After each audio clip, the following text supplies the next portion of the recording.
Chief minister of Andhra Pradesh से गुजारिश करते हैं कि इस इफ्तार के मजमे को खिताब करें।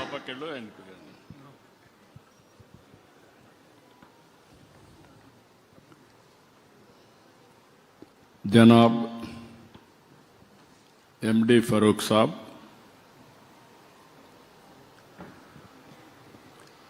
अस्सलाम अलैकुम। आप सबको रमजान बहुत बहुत मुबारक हो।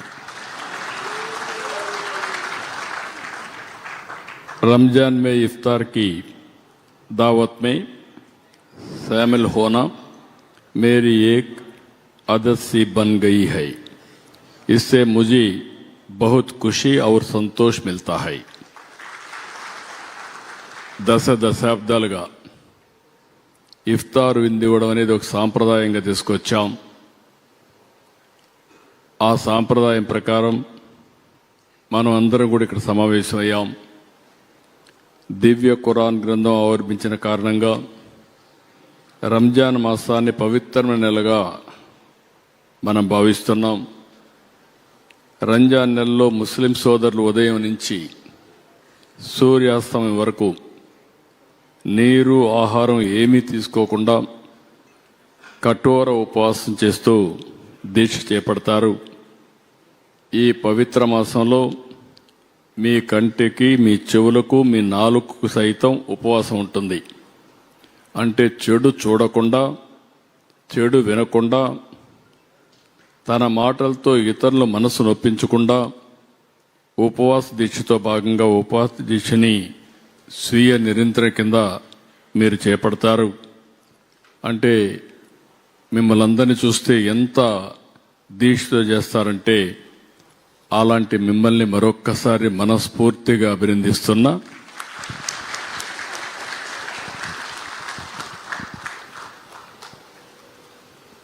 ఉపవాస దీక్షలు రోజా సఫారీతో ప్రారంభమై ఇఫ్తార్తో ముగుస్తాయి.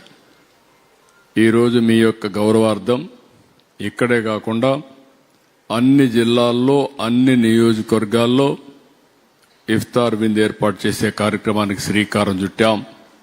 ఇది ఒక విధంగా చెప్పాలంటే ముస్లిం సోదరులతో మమేకం కావడం, మీ మనోభావాలను గౌరవించడం అని చెప్పి కూడా నేను మీకు తెలియజేసుకుంటున్నాను. రంజాన్ నెలలో దానం చేస్తే నిరుపేదలు కూడా పండుగ పూట సంతోషంగా ఉంటారనేది మహమ్మద్ ప్రవక్త మనకు బోధించారు. పేదలకు సహాయం చేయడమే ఖురాన్ సూక్తి. అందుకే నేను కూడా మీరు గుర్తుపెట్టుకోవాల్సింది, ఈ ప్రభుత్వం వచ్చినటువంటి 21 నెలల్లో మైనారిటీ సంక్షేమానికి పెద్ద ఎత్తున చేశాం. నేను ఎప్పుడు కూడా ముస్లింల సోదరుల పక్షానే ఉంటా. ఎక్కువ కార్యక్రమాలు చేశామంటే దానికి కారణం మీలో ఉండే పేదరికం, మిమ్మల్ని ఆర్థికంగా, రాజకీయంగా, సామాజికంగా పైకి తేవాలని ఆలోచించనే చేశాం. ఎన్టీఆర్ భరోసా మీరు చూస్తే దగ్గర 4,38,000 మందికి ఇస్తున్నాం. ఒక్క ఎన్టీఆర్ భరోసాలోనే 3,511 కోట్ల రూపాయలు మైనార్టీ సోదరికి ఇచ్చే ఏకైక ప్రభుత్వం ఈ ఎన్డీఏ ప్రభుత్వం. తల్లికి వందనం ఈరోజు మీరు చూస్తే 4,50,000 మందికి ఇస్తున్నాం. దగ్గర 1,316 కోట్లు ఇస్తున్నాం. నేను ఎన్నికలప్పుడు చెప్పాను, తల్లికి వందనం ఒకరు కాదు, ఎంతమంది పిల్లలుంటే అంతమందికి ఇస్తామని చెప్పి దగ్గర 8 మంది 9 మంది పిల్లలున్నా ఆ ఇంటికి తల్లికి వందనం ఇచ్చిన ఏకైక కూటమి ఈ కూటమి ప్రభుత్వం. పోస్ట్ మెట్రిక్ స్కాలర్షిప్లు 19,215 మందికి 224 కోట్లు ఇస్తున్నాం. దీపం 6,20,000 కుటుంబాలకి 158 కోట్లు ఇస్తున్నాం. ఇంకొక పక్క నేనే ప్రారంభించాను ఇమాములకి, మౌజుములకి ఆన్రోరియం ఇవ్వడం. మౌజుములకైతే 10,000, ఇమాములకు 10,000, మౌజుములకు 5,000, అదే మాదిరిగా ఇప్పటికి 180 కోట్లు ఇచ్చాం. ఈ రోజు రాత్రికి మళ్లీ చెప్తున్నా, ఉండే బకాయిలని 45 కోట్ల రూపాయలు మీ అకౌంట్లో వేసే బాధ్యత నేను తీసుకున్నాం, ఈ ప్రభుత్వం తీసుకున్నాం. అవి కూడా రిలీజ్ చేస్తున్నాం. ఇంకొక పక్కన అర్హత కలిగిన ఇమాముల్ని ప్రభుత్వ కాజీలుగా నియమించాం. వివాహ లైసెన్సుల గడువు 3 సంవత్సరాల నుంచి 10 సంవత్సరాలకు పెంచాం.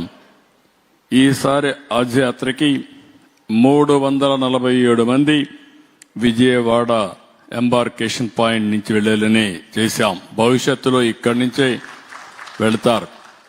ఒకప్పుడు హైదరాబాద్లో కూడా హజ్ యాత్ర పోయే ఫెసిలిటీ లేకపోతే ఫస్ట్ టైం అక్కడ ఇంట్రడ్యూస్ చేశాం. మళ్లీ ఇక్కడ ఇంట్రడ్యూస్ చేస్తే వీళ్ళు సరిగా చేయకపోతే మళ్లీ దాన్ని ఇంట్రడ్యూస్ చేసే పరిస్థితికి వచ్చాం. ఇంకొక పక్క ఎకనామిక్ సపోర్ట్ స్కీమ్ కింద మైనారిటీలకు అందరికీ ఈరోజు చూస్తే 33,275 మందికి 193 కోట్ల రూపాయలు ఇచ్చాం. మీలో యువత కానీ స్కిల్ డెవలప్మెంట్ చేసి భవిష్యత్తులో కూడా మీ నైపుణ్యాన్ని పెంచుతాం. ఆటోమొబైల్లో మీకు బాగా అనుభవం ఉంది. ఆటోమొబైల్ అంటే ఎక్కడ మైనారిటీ సోదరులుంటే అక్కడ ఆటోమొబైల్ నగరం ఉంటుంది, ఆటో నగరం ఉంటుంది. భవిష్యత్తులో కూడా పెద్ద ఎత్తున మిమ్మల్ని ప్రోత్సహిస్తామని చెప్పి కూడా నేను మీకు తెలియజేసుకుంటున్నాను.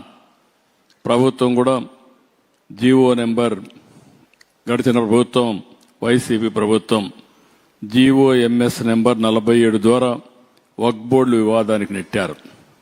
నేను రాగానే 47 ఉపసంహరించాం. వక్ఫ్ బోర్డు ఎన్నికలు పెట్టాం. ఈరోజు వక్ఫ్ బోర్డు ఎన్నికలు పెట్టి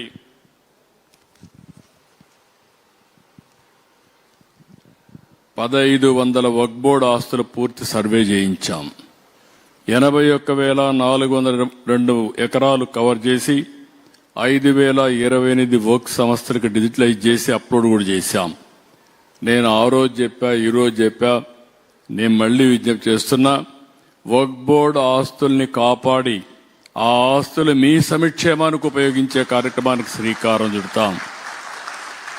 నూర్ బాషా ఫెడరేషన్ కి దూదేకుల ముస్లిం ఫైనాన్స్ కార్పొరేషన్ గా పేరు మార్చాం. 100 కోట్ల రూపాయలు బడ్జెట్ కూడా కేటాయించాం. గత బడ్జెట్ లో 5,434 కోట్లు కేటాయిస్తే ఈ సంవత్సరం ఆర్థిక ఇబ్బందులున్న 656 కోట్ల రూపాయలు జమ చేసి 6,090 కోట్ల రూపాయలు 26-27 బడ్జెట్ లో నిధులు కేటాయించామని చెప్పి కూడా నేను మీకు తెలియజేస్తున్నా. కబర్స్థాలు, ఈద్గాలు, సమాధులకు భూములు కేటాయించాం. ఉర్దూ అకాడమీకి ఒకప్పుడైతే గడిచిన ప్రభుత్వం 1,00,000 రూపాయలు ఇస్తే ఒకేసారి 7 కోట్ల రూపాయలు ఉర్దూ అకాడమీకి డబ్బులు ఇచ్చాం. ఉర్దూ భాషాభివృద్ధి కోసం ఎవరైతే బాగా కృషి చేస్తారో వాళ్ళందరికీ 2,50,000 రూపాయలు ఆన్రోన్ కింద పారితోషికం ఇచ్చాం. ఇది కాకుండా అబ్దుల్ హక్ అవార్డుకి ప్రోత్సహించి 1,00,000 రూపాయల నుంచి 1,25,000 ఇచ్చాం. జీవనకాల సౌపల్య పురస్కారానికి ఎంపికైన వారికి 25,000 రూపాయలు అందిస్తున్నాం. ఉర్దూ గర్, షాదీ ఖానాల కోసం 2,85,00,000 రూపాయలు కేటాయించాం. ఈ రోజు మీరందరూ గుర్తుపెట్టుకోవాల్సిన అవసరం ఉంది. ఫస్ట్ టైం 1985లో మైనారిటీ ఫైనాన్స్ కార్పొరేషన్ ఏర్పాటు చేసింది గౌరవనీయులు నందమూరి తారక రామారావు గారు, ఎన్టీ రామారావు గారు ఏర్పాటు చేశారు. అదే మరి హైదరాబాద్ లో అసెంబ్లీ ఎదురుగా నేనే హజ్ హౌస్ కట్టి ఎవరికి అన్ని ఇబ్బందులు లేకుండా చేశాం. ఉర్దూను 2వ అధికార భాషగా కూడా చేసింది తెలుగుదేశం. నేను ముఖ్యమంత్రిగా ఉన్నప్పుడే చేశాను. కడప హజ్ హౌస్ మొదలుపెట్టాం. దాన్ని త్వరలోనే వినియోగంలోకి తెస్తాం. అదే సమయంలో తొందరలోనే అమరావతిలో కూడా మీకు హజ్ హౌస్ కట్టించే బాధ్యత తీసుకుంటామని చెప్పి మీ అందరికీ హామీ ఇస్తున్నా. ఇలాంటి కార్యక్రమాలు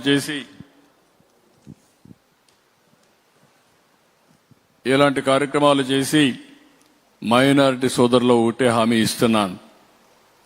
నేను మొట్టమొదటి నుంచి ముఖ్యమంత్రి అయినప్పటి నుంచి మీరు ఒక్కసారి ఆలోచించుకోవాలి. తెలుగుదేశం, అదే మరి నేను ముఖ్యమంత్రి అయిన తర్వాత ఇప్పుడు ఎన్డీఏ ప్రభుత్వం. నేను ఆ రోజు ఒక మాట చెప్పాను. కేంద్ర ప్రభుత్వం వక్ఫ్ బోర్డు చట్టాన్ని తీసుకొస్తున్నారు, దాంట్లో మోడిఫికేషన్ చేశారు.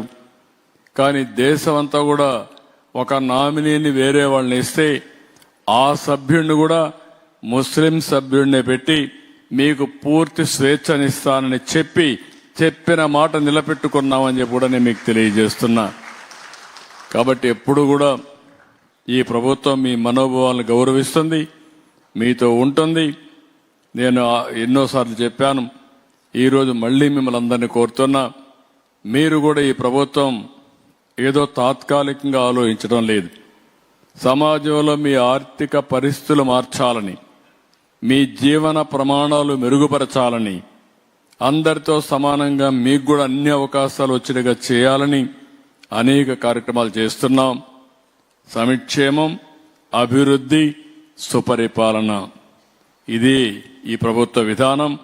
దీనివల్ల ఎవ్వరికీ ఇబ్బంది లేకుండా ఇంకొక విషయం కూడా చెప్తున్నా, నేను అందరి వాడిగా ఉంటాను తప్ప ఏ ఒక్కరి పక్షం కాదని మరొకసారి మీ అందరికీ విజ్ఞప్తి చేస్తున్నాను.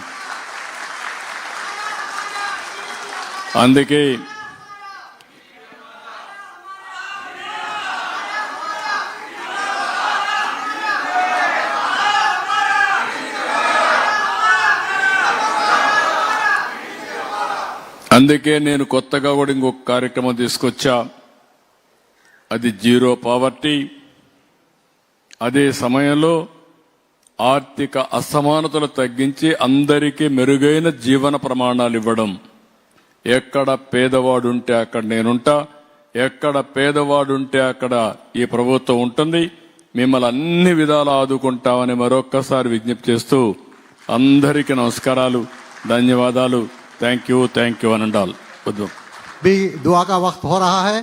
मैं आप सबसे गुजारिश करता हूं कि अहलन व सहलन बोले तो मरहबा